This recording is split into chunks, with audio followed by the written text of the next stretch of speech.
যারা সেলাই করে তাদের প্রত্যেকেরই বাড়িতে কিন্তু এরকম কুচি কাপড় থাকে। তো এরকম কুচি কাপড় আমরা ফেলে দিয়ে থাকি কিংবা পুড়িয়ে দিয়ে থাকি। তো এইরকম কুচি কাপড় ফেলে দিয়ে কিংবা পুড়িয়ে না দিয়ে আমি কিন্তু দারুণ একটা অর্গানাইজার বানিয়ে তোমাদেরকে দেখাবো। তার জন্য দেখো এখানে কাপড়গুলোকে আমি বের করে নিয়েছি।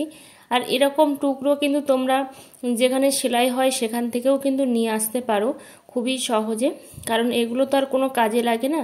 তো এই ফেলে দেওয়া জিনিস দিয়েই কিন্তু আমি তোমাদেরকে বানিয়ে দেখাবো একটা দারুণ অর্গানাইজার।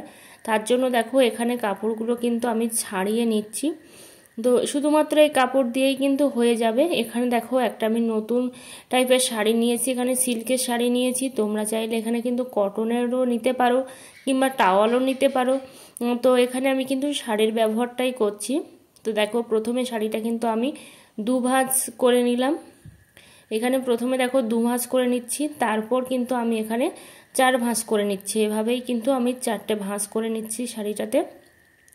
আর যেহেতু খুব বেশি লাগবে না সেই জন্য সেরকমভাবে দেখেই কিন্তু ভাঁজটা তোমরা অবশ্যই করবে। এর কোনো রকম মাপজোক আমি করে কিন্তু নিচ্ছি না, আমার মানে চোখের আন্দাজেই কিন্তু করে নিচ্ছি। এখানে একটা হার্ট শেপ করে নিলাম আমি। দেখো 4টে ভাঁজ করেছি, তারপর হার্ট শেপটা দিয়েছি, তাহলে কিন্তু দুটো পাটে এটা বেরিয়ে যাবে। ঠিক আছে, তো দুটো পাটে ভেবে বেরিয়ে যাবে কিন্তু। তো দেখো এখানে কিন্তু আমি আস্তে আস্তে এবার কেটে নেব এটাকে। আরও একটু কিন্তু বাড়িয়ে নিলাম, তোমরা চাইলে এর থেকে বড় করেও নিতে পারো, কিন্তু আমি খুব একটা বড় করিনি এখানে। তো দেখো এভাবে কিন্তু আমি কাঁচি দিয়ে এখন কেটে নিচ্ছি। আর এইভাবে যদি তোমরা একটু বুদ্ধি খাটিয়ে বাড়িতে ফেলে দেওয়া জিনিসগুলো দিয়ে নতুন নতুন অর্গানাইজার বানিয়ে নিতে পারো, তাহলে কিন্তু অনেকগুলো টাকাও যেমন বেঁচে যাবে, তেমন কিন্তু ফেলে দেওয়া জিনিসগুলোও কিন্তু দেখতে অসাধারণ হয়ে উঠবে। তো এখানে দেখো আমি কিন্তু উল্টো পিঠেই কিন্তু এই দাগটা দিয়েছিলাম। তো এবার কিন্তু এটাকে আমি উল্টো পিঠ করে নেব। সোজা পিঠে আছে এটা কিন্তু আমি উল্টো পিঠে করে নেব। এই যে দেখো, এটা অবশ্যই তোমরা হাতে সেলাই করেও করতে পারো, আবার কিন্তু মেশিনে সেলাই করেও করতে পারো। আমি কিন্তু মেশিনেই সেলাই করলাম। দেখো মেশিনে কিন্তু আমি সেলাই করে নিয়েছি, সামনের দিকটা কিছুটা ফাঁকা রেখে এটাকে আমি উল্টে দিচ্ছি। এতক্ষণে তোমরা অবশ্যই বুঝতে পেরেছো যে ঠিক এটা আমি কি বানাচ্ছি। তো দেখো এটা কিন্তু আমি সামনে কিছুটা ফাঁকা রেখেছি, সেখান থেকেই কিন্তু উল্টে দিয়েছি। আর মেশিনে সেলাই করলেও যেমন মজবুত হবে, হাতে সেলাই করলেও কিন্তু তেমনই মজবুত হবে।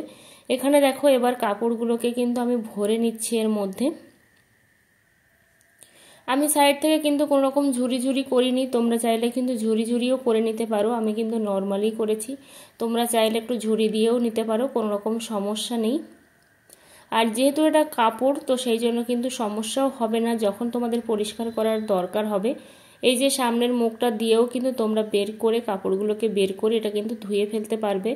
আর এটা আমি কি কাজে ব্যবহার করছি তোমরা অবশ্যই হয়তো এতক্ষণে বুঝতে পেরেছো। এটা কিন্তু আমি কুশান হিসাবেও কিন্তু ব্যবহার করব, যেগুলো সোফায় থাকে। তো আলাদা করে কিনে পয়সা খরচ করার কিন্তু দরকার নেই, বাড়ির ফেলে দেওয়া জিনিস দিয়েই কিন্তু তোমরা এভাবে কুশান বানিয়ে ফেলতে পারো। তো দেখো এখানে কিন্তু আমি সেলাই করে দিচ্ছি, দুটো ভাঁজ করে এমনভাবেই সেলাই করবে যাতে করে মাথা থেকে কিন্তু কাপড়টা বেরিয়ে না যায়। তো এখানে দেখো খুব সুন্দর করে কিন্তু আমি সেলাইটা দিয়ে দিয়েছি।